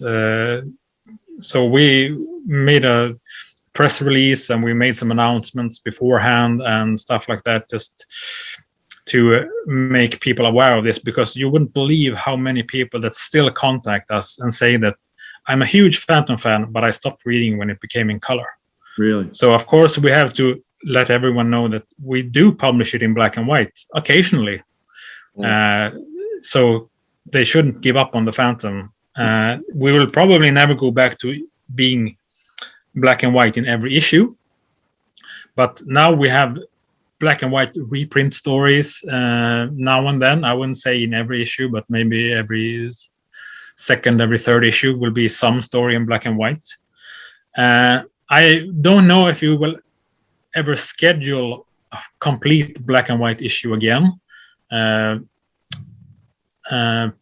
Perhaps if we can do something special about it, I think it would be fun to, maybe do a sketch cover for that version of a book or something like that. But I've got a few empty spots up behind me, Andreas, so that could be a good idea. They could be popular with one corner of Australia. Yeah, I mean, if we do a completely black and white issue again, I think that we should do something special about it to make people aware of it. I still think that we have too many people in Sweden that claim to be Phantom fans, but they stopped reading it when it became in color and aren't aware that we do stories in black and white these days. It's something that we should remind people of often. Yeah, no, definitely. That is a very good answer. Now, going back to Claes Reimerthi, are you planning on having like one writer taking over majority of the stories like he did, or are you going to like spread that load amongst many writers? The reason that Claes did the majority and at the end almost every story was that the total number of stories was reduced over the years. And as I said, when I grew up reading the Phantom stories, Team Fantomen would have several writers that did maybe 4 or 5 stories each year. You had Norman Walker, Don Avenell, Scott Goodall, Claes, of course, and some others that, Alf himself, but there were several writers, some doing just one story now and then, and some that did 4 or 5 or 6 stories in a year. And I really liked the variety of that. Yeah. And the thing that kept it all together to feel like one consistent comic, that was the editorial input, I would say. Yes. So that's how I assume that we will move on, that we have fewer new stories, and I don't think that it would be wise to sort of put all the eggs in one basket and have one writer do as much as Claes did in the last years, because as good as Claes was, it kind of made readers, even when it was just an announcement of his retirement, suddenly readers were worried about the future. And from my perspective, this is how it used to be, that we have several writers sharing the creativity. And I think that it's better to have several writers doing a couple of stories each. But of course, unless we find a way to increase the number of new stories, that means that there will only be room for maximum 2 or 3 stories per writer in a year. And most maybe just one story, and some writers not every year. Yeah. Supplements and extras in Phantom comics. As a kid, I liked them. I still like them. Getting like the rings, the stickers, postcards. I believe the last one besides the posters that you do for the best cover was was a postcard for the wedding anniversary, I believe. Yeah. Any plans on doing any extras or supplements? Does it still work having those extras in magazines? Do you see spikes in purchases? Next year we'll have at least the posters. We do 2 posters every year: the publishing schedule poster in the first issue, and the best cover poster later on. Nothing more is scheduled now, and that is completely out of my hands. I will suggest things like that all the time, but it's an economic decision, and I quite frankly don't know if it boosts sales. I know that it used to do, like when the first rings appeared as extras in an issue like 20 years or something like that. I know that Ulf Granberg mentioned in an interview that increased sales a lot. But perhaps everyone already has a ring So I don't know if so everyone buys I don't know four what. of them. Yeah, I don't know exactly what would be good to use as a supplement, but I personally I would enjoy it, and I think that we should try it more. Okay, listeners, if you are listening and you have an idea on a supplement, whether it's a Fantomen comic or even a free comic, make sure you let us know via social media what your opinion is, and then we can pass that on to Andreas as well. Jim, can we throw in the one that we were talking about earlier today? What was that one? Oh, yeah.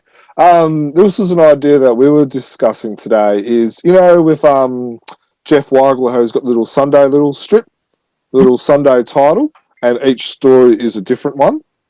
That would be great as whether it's a trading card or a postcard or even a sticker as you're reprinting that story, just because, each one is different, and it's, I kind of feel that seeing a lot of publishers don't include that, it almost gets wasted, it only appearing in newspaper stories. Some comic fans from DC have been making noise recently about an announcement regarding Superman's son. And does the Phantom need to follow in the footsteps of that, where you have sexually diverse characters? What's your opinion on that? Well, I don't think that we would be following in the footsteps of DC or Marvel. They do their stuff their way, and we do stuff our way. But logically speaking, of course, there should be more diversity among the characters in the Phantom strip. And when it comes to that particular issue, I think that Team Fantomen was actually close to addressing it in that story that came, when was that, like 15 years ago?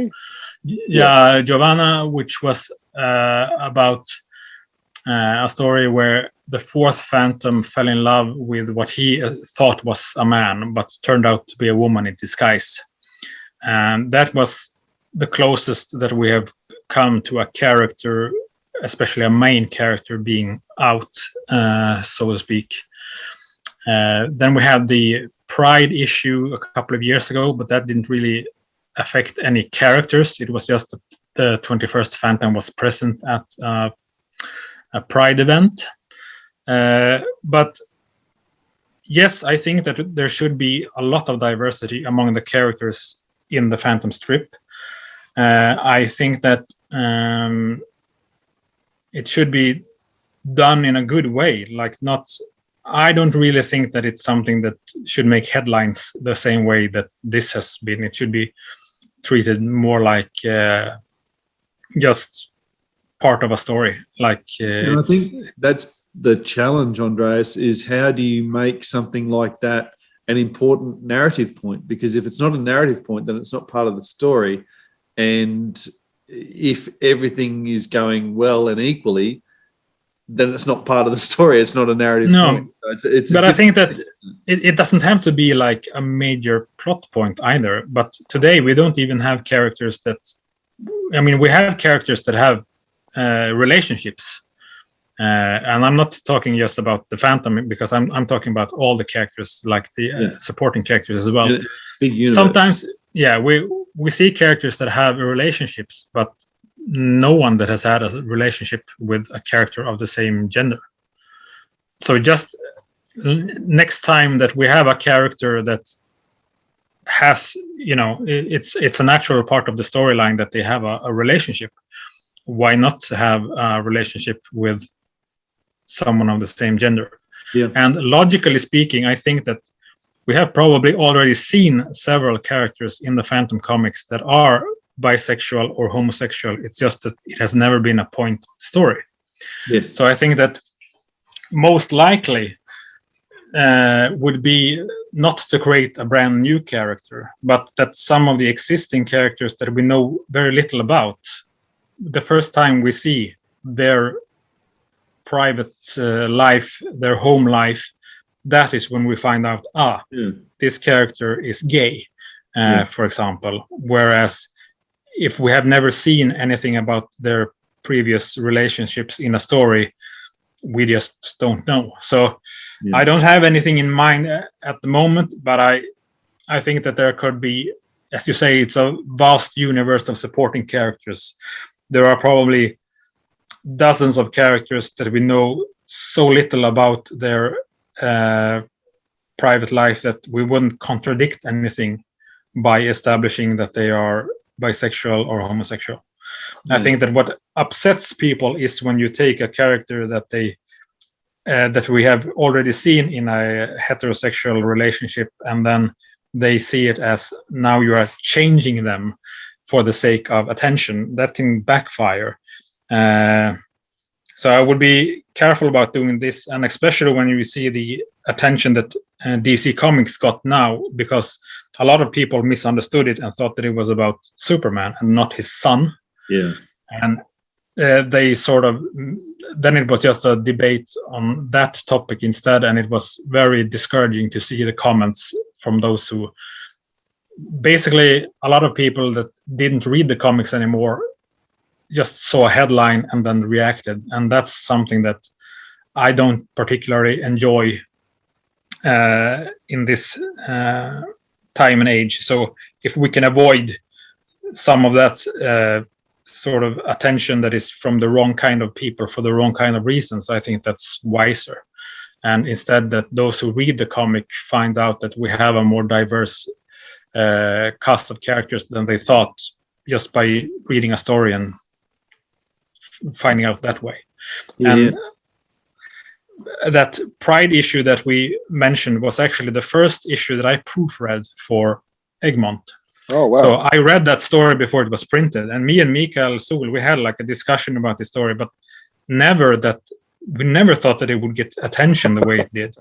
As always, we discussed plot points. Does Carpathia have an airport? Like stuff like that. And then I think the cover was what did it. Yeah, well, the same with the cover. This cover looks great, and we compared it to past covers with other like powerful images of the Phantom. But when it came out, and you got, well, there was, we didn't foresee any of this, so there was no press release, there was no attention beforehand, but people picked it up in the stores. It became a media thing, and then it spread like wildfire, and we didn't see it coming, that suddenly people that hadn't read the Phantom for decades would have opinions on it, or people in other countries would have opinions on a character that they barely even knew. So I think that we learned a lot about how things work in this day and age of social media, that whatever you do doesn't just reach the people that it's intended for, because I don't think that people that read the story found it very controversial or anything, because it's quite a typical Phantom story. Yes, it's not even a big part of the plot line. He just happens to be in a. Do we just blame Henrik for causing the big stir? No, of course not. Of course not. It's but it's something. As you said, I don't think that we should. If we do anything like this again by introducing a character or presenting an existing character with more information, I think that some people might think that we're doing it as a publicity stunt. And I think that is the wrong type of thing to make a publicity stunt out of. I think that making a press release about having an all black and white issue, or having that 1000th Phantom story, that's good things to have a press release about. But introducing a character that admittedly we should have had this type of character decades ago already, it's not something to make a big press release about. I think we should introduce it on the story pages and let the readers find out first of all. Yeah, I'm wary of keeping you too much longer, but a couple more questions. Go ahead. Now, if you're editing and there is a continuity, I can't even say the word, a continuity issue. Continuity, that's it, that word. Who do you refer to first? Do you refer to Falk or do you refer to Team Fantomen? we refer to the Team Fantomen version, like that includes edited newspaper stories. Okay. So, for example, in the issue that we have just released, that is out in Sweden now, we reprinted the Hunter Witch stories. Yes. Both the original daily strip story and then the resolution in the Sunday pages. And that story in the original Leafhawk version doesn't match with the Team Fantomen stories. There are the dates and the ancestor in question doesn't match up.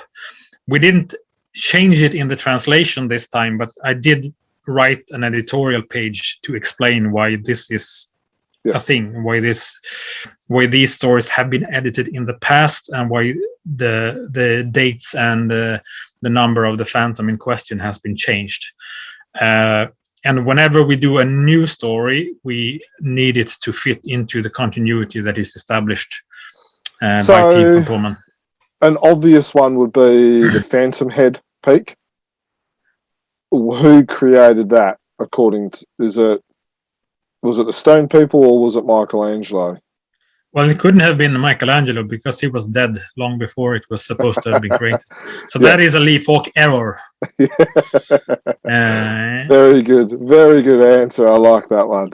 But that is one of the things that I remember writing to when I was a fan early on, and I started to ask difficult questions because my local newspaper printed the daily strip, and they had, as you said, stories that mentioned that Michelangelo created the Phantom Head Peak, and in every reprint of the daily strip stories in the Fantomen magazine, that mention was taken away.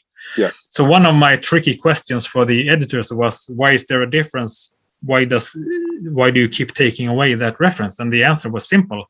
Michelangelo died long before that story takes place. So it's Leafhawk that didn't he didn't follow historical events as closely as, you know, he made good stories, but whenever the Team Fantomen has done historical stories that take place in events that have happened and with characters that have existed in real life, they try to make sure that it fits in chronologically, and that is just one thing that didn't work. And if they had kept it in without, you know, just translating it and keeping it in, you would have had at that time thousands of angry fans with like an encyclopedia next to them and saying that Michelangelo died decades before that story takes place. Yeah.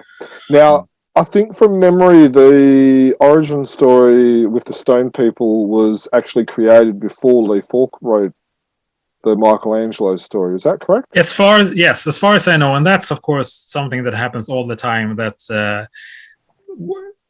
when you have a story about, when you have a question, which phantom married which person, there can be very many conflicts there, and a lot of them are because Team Fantomen made such a story first of all, and then Leafhawk did a story about the same ancestor, and of course because Leafhawk changed it up a lot. He contradicted himself in that case. Oh yeah, he had father and son marry the same woman. Yeah, so a lot of that happened, and I know there weren't many possible wives in the jungle for the second Phantom, but I don't think he married his mum. No, exactly. So we follow the already established continuity, which Ulf Granberg worked very hard to establish, like a consistent timeline for the ancestors and all that. So that's what we follow. No worries. I've got two more questions. I'm not sure about Dan. Quickly, and as much as you're allowed to tell us, what's your process with getting stories across the line with KFS? Or do you even have to show KFS your stories before they get published? Yes. I have been present for one meeting with the King Features, where they introduced me and Jacob as the new guys taking over from Mikael Sol. Yep. And as you may know, there is a bit of a new process, which means that it has to be approved every step of the way by Key Features. This was not the case before, but since me and Jacob are new, it doesn't really matter to us. We're not changing our way of working. We haven't worked on new stories before, so the process is the same, I assume, for any publisher that wants to do Phantom stories, that you have to get approval for the synopsis, which is just the idea for a story. And if that gets approved, you write a script, and then you get that approved. And when the script is approved, you do the artwork, and that gets approved. So there's approval every step of the way. But that is a job for Jacob. I don't have the connections with and the contact with King Features in that case.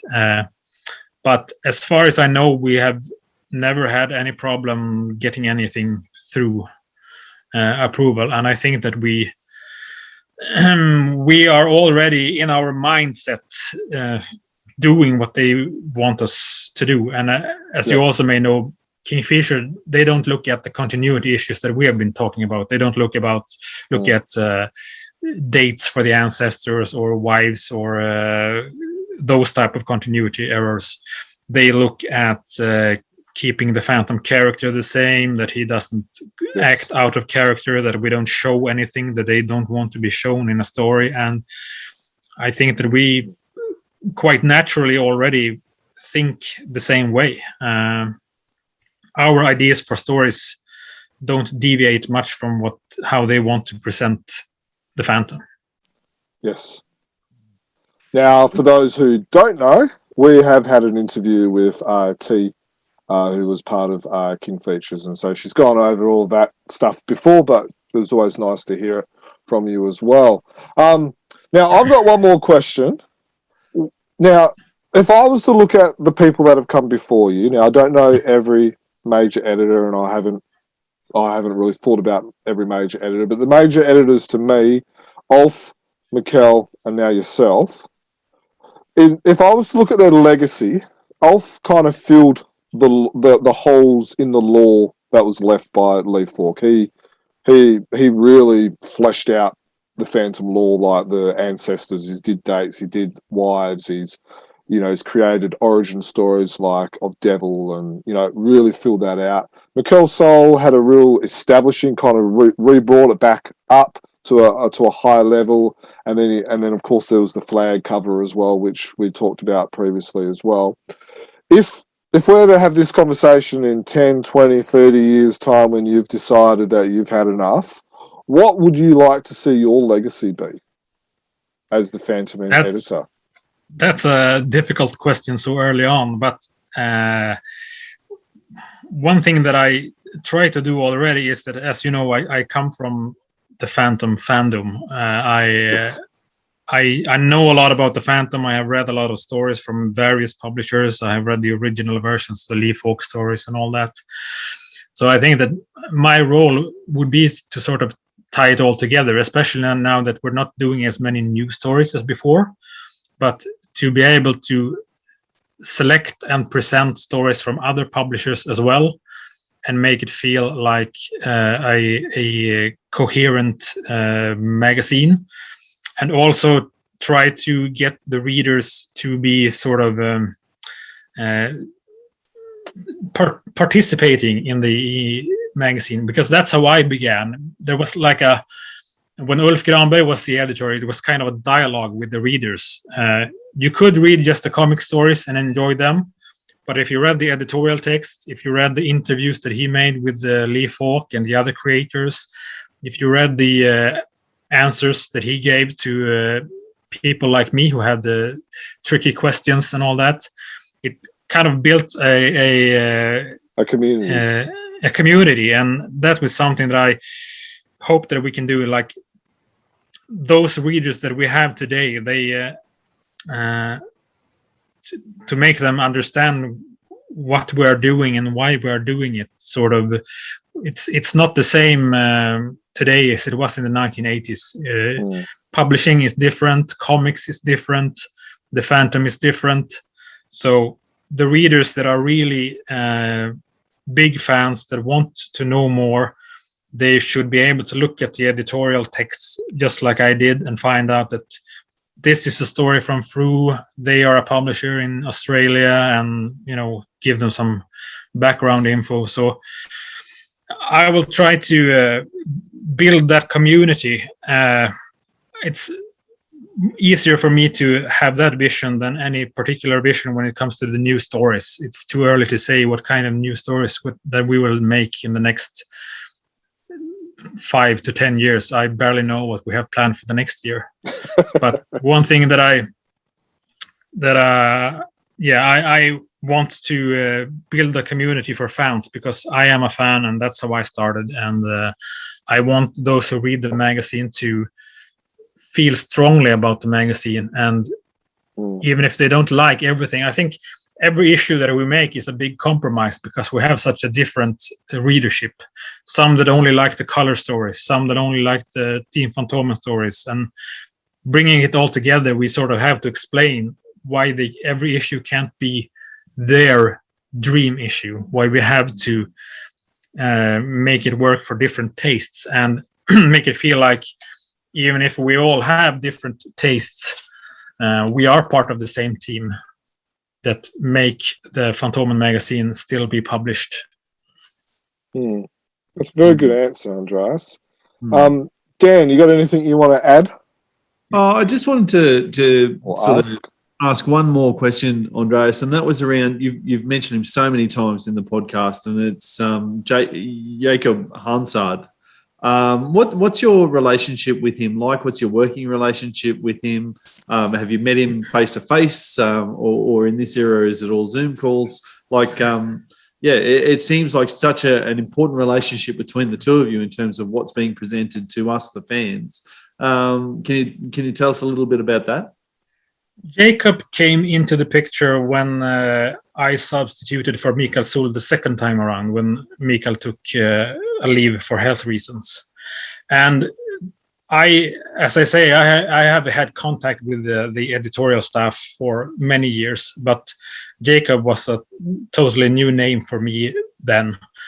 He was brought in specifically because, when Mikael took a leave, they had to bring in someone from the outside. And already then my role was I was the Phantom expert, so that they could sort of take a step back and feel that the Phantom is in safe hands, so we can focus our attention to the other stuff that Mikael worked on. So he was working more on the other stuff, and he had the dialogue with me was, for example, in that short time, I brought in the first Fru story to be published by Egmont. That was Pides and Shane Foley's Jungle Love story. And I brought it in because that was we had the anniversary year, the 70th anniversary of Fantomen. So we did 1950s stories, 1960s, 70s, sort of during the whole year. And I thought that it would be fun to bring in a story that looked like it was made in the 1950s, but it was actually a brand new story. So my first big contact with Jacob was around that time, and he, like now, did the business side, dealing with Fru, getting a deal, and getting the print files that we needed to print this story. So he took care of that, and he took care of King Features when we needed to bring in reprint stories and stuff like that. But at that time, he was not very familiar with the Phantom at all. He hadn't read much about the Phantom. He knew, like most people in Sweden, he was aware of the Phantom. It's kind of part of the general knowledge for people here to know about the Phantom still.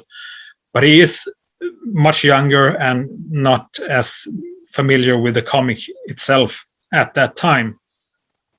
And then when Mikael announced he was leaving, they brought back Jacob to fill in the gap, so to speak, while they were searching for a permanent replacement. They brought in me to be the permanent editor replacement, but they wanted to hire, they needed to hire a new project manager, and they brought in Jacob temporarily, so I would have someone to work with. And he had done a big, there was a big difference compared to just that year ago when we briefly worked together. He had learned a lot about publishing, about the Phantom, so it was very fun to see how he had evolved in that time. And I was very happy that they hired him as the permanent replacement, because he was one of many people who applied for the job of permanent project manager for the Phantom. And I am very happy that they selected him. I think it was the right person. And as I said, we have never met face to face. We have only spoken on phone and web meetings. But I could feel this year, when it was just me and him after Mikael had left, and it was just me and Jacob discussing, that he is bringing in so many ideas that you would never have guessed that he is so inexperienced with the Phantom, as I happen to know that he is. The way we have been talking about stuff that we want to do in the future, you could have thought that he had been reading the Phantom for decades. Oh, wow. But he had basically just been doing his homework for the past year and reading up. And he has, of course, some other ideas, but we're both sort of, we have to follow framework that is set up by someone else and do what we can within that. But I'm very happy with the response that he has given to my ideas. And he has come up with many ideas as well. And as I said, he gets all the boring assignments to like handle contracts and financials and look at sales and all that. And I can just come with a wish list that this is what I want to do. And he can say, you can do that, you can do that, you can't do that, you have to do this instead. But it's been working very well. I understand what he has to follow, and I follow the guidelines that he gives to me, and I do what I can within those guidelines. And I think that it has been working very well during 2021, which was to a big part already planned by Mikael Sol. And now that we are planning 2022, which is the first year that is completely our ideas, mine and Jacob's ideas, it's going to be very interesting. And I think that just the fact that we are going to attempt publishing new stories in every issue will sort of be one thing for the readers to pick up on, that we have like a direction for where we're going. We want every issue to feel like something that is necessary for you to have in your collection. Yep. Yeah, that's great. Wow, that's awesome. It's yeah, I just Dan, you got any more questions, or should we start to wrap up? No, I'll save them for when we talk to Andreas as an author, as a creator. Yes. Yes. Mate, thank you so much for how open and you can just hear the fandom come out of you, and that progression of you from a 12-year-old who's starting to write into the comic through to now where you're at now. It's just fantastic, and I don't know about you, Jim, but I've come away from this conversation feeling like Team Fantomen and the fandom in general is in really good hands with you, not at the helm, but with your finger in the pie in the place where it needs to be, I think. So yes. Thank you very much for your time today. I really appreciated it.